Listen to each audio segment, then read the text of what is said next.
Deputy speaker سے rolling دلوائی، deputy speaker نے rolling دی اور اس سائفر کی جو من گھڑت کہانی تھی اس کو تسلیم کرتے ہوئے صدر سے اسمبلی توڑوا دی.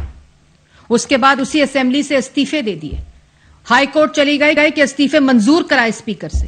اس کے بعد ہائی کورٹ چلے گئے کہ استعفے نہ منظور کرائے اسپیکر سے. اور اس کے ساتھ ساتھ پنجاب اسمبلی کے اندر بزدار صاحب کے وقت آئین اور حمزہ شہباز کے وقت آئین معطل.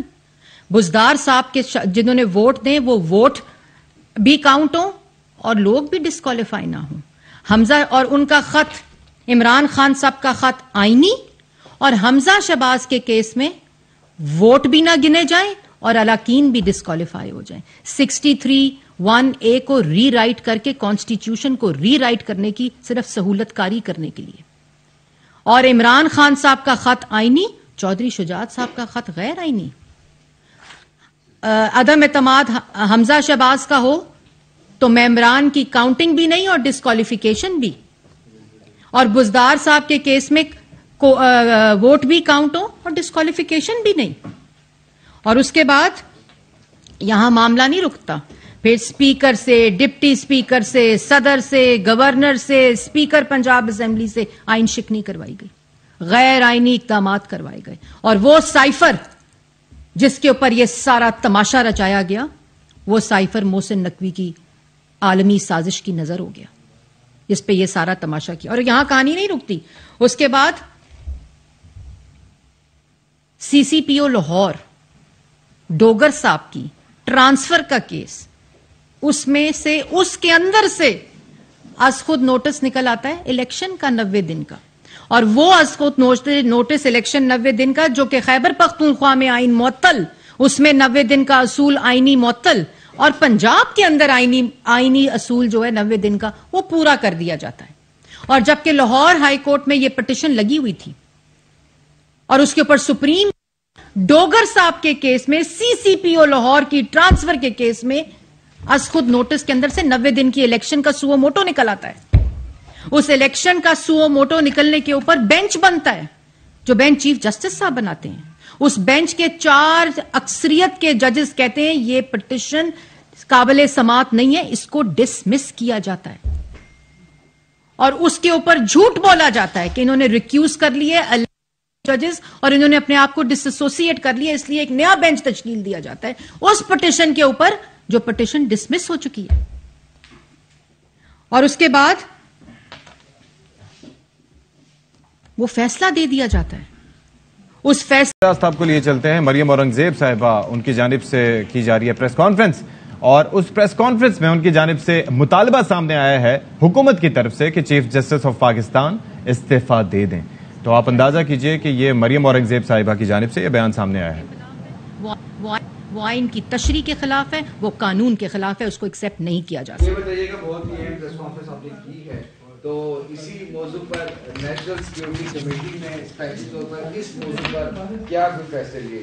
جی سیکیورٹی جو نیشنل سیکیورٹی کمیٹی کی میٹنگ ہوئی ہے، بہت تفصیلی میٹنگ، 4-4.5 گھنٹے وہ میٹنگ جاری رہی، جس کے اندر تفصیلی جو اس وقت دہشت گردی کی لہر، اور میں یہ بھی بتاتی چلوں یہ دہشت گردی کی جو لہر ہے نا، یہ 2018 میں دفن ہو گئی تھی دہشت گردی. نواز شریف نے اس ملک کو national security policy, national action plan اور دہشت گردوں کے خلاف کھڑا ہو کر اس پوری قوم کو اکٹھا کر کے یکجا کر کے ملک کے اندر سے دہشت گردی کی کمر توڑ دی تھی. وہی دہشت گردی 2018 کے بعد عمران خان کی وجہ سے واپس آئی، جو انویٹیشن کارڈز دے رہا تھا کہ آؤ آؤ خیبر پختونخوا میں آؤ، جو ان کی پناہ گاہیں دہشت گردوں کی بنوا رہا تھا، جنہوں نے اوپن انویٹیشنز دیے، جنہوں نے اوپن وعدے کیے. یہ دہشت گردی خیبر پختونخوا میں آئی، یہ دہشت گردی بلوچستان میں آئی، اور اس کے اثرات پنجاب اور سندھ میں. دوبارہ میرا ملک جس کو وزیر اعظم نواز شریف دہشت گردی سے پاک کر کے گیا تھا، ادھر کاؤنٹر ٹیررزم ڈپارٹمنٹس بنا کر کھڑے کر کے گیا تھا. ان کو ڈویزبل پول سے 1 بلین روپیہ جاتا ہے جو تمام باقی صوبے دیتے ہیں خیبر پختونخوا کو صرف دہشت گردی کو ختم کرنے کے لیے، جس میں 475 بلین ان کو دیے گئے، جس کا کوئی اتا پتہ نہیں، جو ہوٹلوں اور ریزورٹس کے اوپر لگ گئے، اور دہشت گردی دوبارہ ملک کے اندر واپس آ گئی.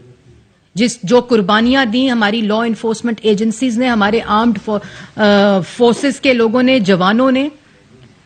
ہم نے دہشت گردی کا خاتمہ اپنے جوانوں کے شہیدوں کے لہو سے لکھا تھا اور صفایا کیا تھا. وہی دہشت گردی واپس آ گئی ہے, اور اس کے اوپر کمپلیٹ اس کے اوپر بریفنگ دی گئی کہ کس طرح کاؤنٹر ٹیررزم ڈپارٹمنٹس کمپرومائزڈ رہے خیبر پختونخوا میں, اور وہی کاؤنٹر ٹیررزم ڈپارٹمنٹس, وہی لیبز شہباز شریف کے دور میں چیف منسٹر پنجاب میں جو انفراسٹرکچر سی ٹی ڈیز کا بنا تھا پنجاب کے اندر, آج اس کی وجہ سے دہشت گردی پنجاب کے اندر سنبھلی ہوئی ہے. لیکن اگر اسی طرح بلوچستان اور خیبر پختونخوا کے اندر دہشت گردی جاری رہی, جس کے اثرات اب دوسرے صوبوں پہ آ رہے ہیں, تو یہ ایک اس کے اوپر کمپلیٹ بریفنگ دی گئی, اور پوری فورسز, تمام law enforcement agencies, interior minister نے اس کے اوپر بریفنگ دی, اور دوبارہ سے جو پہلے بھی بات ہو چکی ہے اور اس کا عمل شروع ہو گیا, نیشنل ایکشن پلان کا جو ریوائول ہے اس کو پوری طرح سے دوبارہ سے ریوائیو کرنے کا فیصلہ ہوا ہے, اور اس کے اوپر عمل درآمد کی مانیٹرنگ اور بریفنگ دی گئی ہے,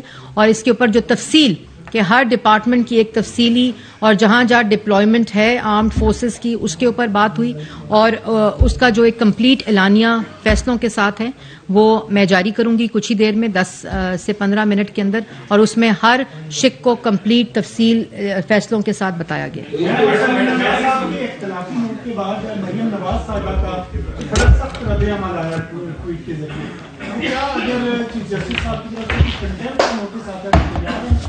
دیکھیں, پہلی بات تو یہ ہے کہ کنٹیمپٹ اس فیصلے پہ بات ہوئی ہے, اس فیصلے پہ سٹیپ ڈاؤن کرنے کا کہا جا رہا ہے, جو کہ سپریم کورٹ کے ججز نے کہا ہے کہ متنازع فیصلہ ہے, کنٹروورشل فیصلہ ہے, اس نے کانسٹیٹیوشنل کرائسس کریٹ کیا ملک کے اندر, اس نے یہ تاثر دیا ہے کہ چلیں جی, مریم اورنگزیب پریس کانفرنس کر رہی ہیں, اور حکومت نے چیف جسٹس آف پاکستان سے مستعفی ہونے کا مطالبہ کر دیا ہے. اس متعلق مزید بات کریں گے, بریک کے بعد واپس.